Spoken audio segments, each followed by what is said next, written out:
Mr. HUGO CENTENO, thank you very much for returning to the BoxingBar.com, man, and welcome. Thank you guys for having me. I appreciate it.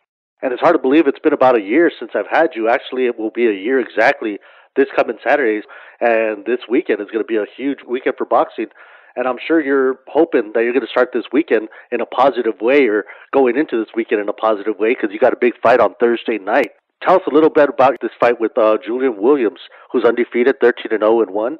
Actually, this training camp has been an amazing training camp. I probably had the hardest training camp I've ever had, and I feel I'm in tremendous shape. I feel extremely ready to go. And as far as Julian Williams, he's a tough fighter. He's 13-0 with 7 knockouts, 1 draw.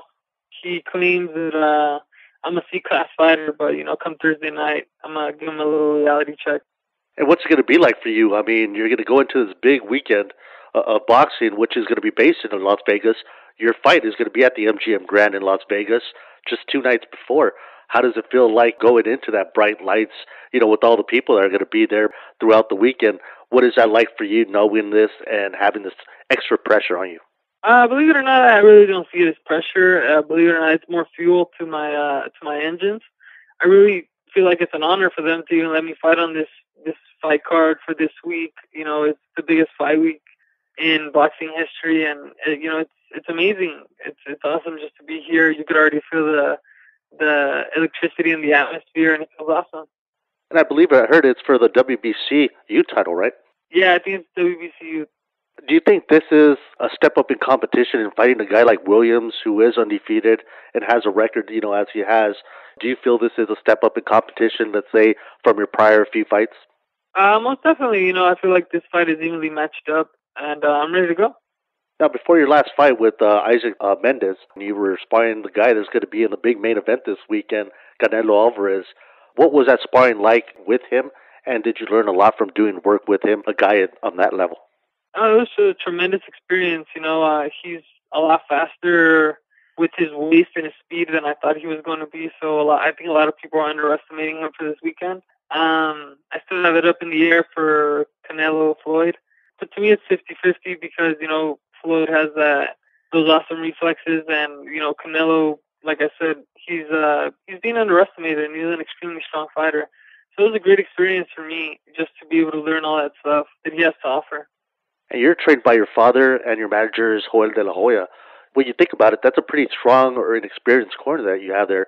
Your father, because obviously he knows everything about you while you're in the ring. Your manager, because he's been around some of the biggest fights, like his brother Oscar was in. Right. Having this experienced corner, what does that do for you? What does it do for Hugo Centeno on an everyday basis? And what do you think it's doing for your career thus far? I think it's done an amazing job because, obviously right now we're at 19-0 with 10 knockouts, no losses, no draws. And just be able to absorb that knowledge that they have to portray. Joel being in all those big mega fights with Oscar, so he knows what it's like. And my father, he knows all my ins and outs. So whenever I'm doing anything wrong, he corrects it right away. And we try to perfect all the little things that we do great. We try to make them even better. So I feel like it just takes to that next level having both those guys in my corner. Let's say when you're working out at the gym, what type of things come to mind to make you do that extra push-up or maybe run that extra lap? What type of things do you do or mentally, subconsciously, to get you going or motivated to step it up? Believe it or not, it's for my loved ones. I do it to give my family a better future, all my loved ones a better future, all the people who've supported me, or when I think of all the support that I have coming from people around the world, mainly from Oxnard, the whole community supports me. So it's just thinking about those little things makes me push myself to that next level because I know, all these people are not so much counting on me. I just want to make them proud.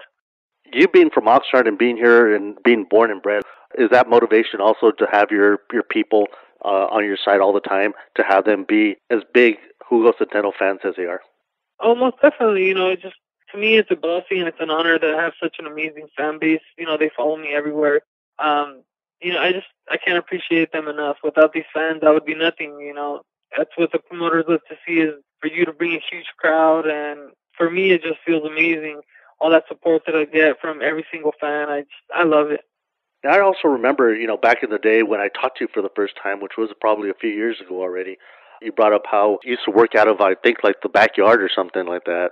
Yeah, I And, used to work they out in didn't, my garage. right, and they didn't want you at certain gyms or whatever. Looking back at that and everything that happened before then and after that, and looking at how far you've got, since the first time I had you on, you've come on national TV. You've even main evented on Showbox. You're going to be in this big event in a few days. I mean, Yeah. do you kind of think of that type of stuff? Does that come to mind sometimes? And, does that also motivate you? Almost definitely. I think about stuff like that every single day. Believe it or not, when I go running, it gives me a lot of time to think because I run twice a day every day. So, I have a lot of time to think while I'm running. And, while I'm running, I think to myself, I'm 22 years old and I'm accomplishing my dreams. I'm following my dreams when a lot of the people that I went to school with, they still don't know what they want to do or major in or are just at home. And at 22, I feel like I'm accomplishing what I've wanted to do since I was 7 years old. Is become a champion of the world. 2 days from now, I'm going to be fighting for a WBC. To me, it's an amazing feeling how far I've come, and it's gone by fast. But it's been a journey. We hear so much people fighting out of Oxnard, and without mentioning names, but or you walk across the street from all of them, you're going in the same direction as them, and you did it all on your own. You did it all from very much blue collar. Yeah. And a lot of people love that story. What does your family or what does everybody think when they know what you've been through and they know all the obstacles you had to face and you've had to overcome? Well, without my family, I don't think I'd be where I'm at, or just all my loved ones. In that case, they've all helped me get through tough times.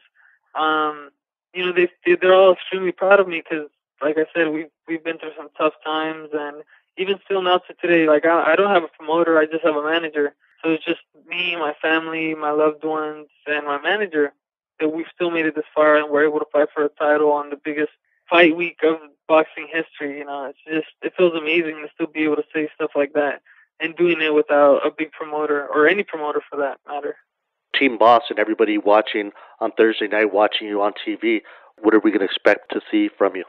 Oh, you can expect a smart and technical fight. Julian Williams wants me to go in and, fight his fight. He wants to take me out of my comfort zone. But like I said, he has another thing coming to him. He's underestimating me. He's saying a bunch of stuff. I let my fist do the talking. I'm not here to badmouth anyone. Like, I handle my business in the ring. So, they can expect a smart and technical fight. Let me tell you something, man. About close to 2 years ago, maybe a little after I talked to you the first time, I was talking to these two guys that are around the sport of boxing, let's say. I won't mention names. But Yeah. we were talking about things, and, when your name came up, I remember them saying, I don't think he's going to make it because he's not over here training with us or, pretty much he doesn't have what we got. And, I kind of said, well, I have a feeling that it might happen different and there is going to be someone that is going to break through and not have to be with you guys. And who knows, it might be him.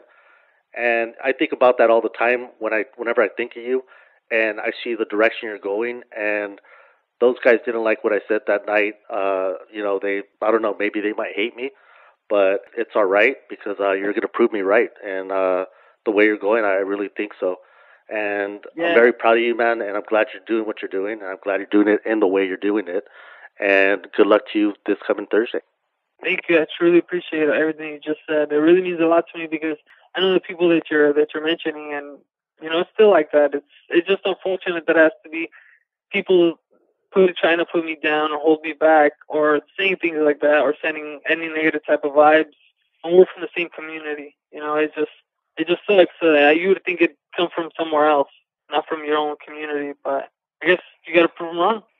And I agree with you 100% there. And I have a feeling that I'm going to see something very good, something very special this Thursday night, man.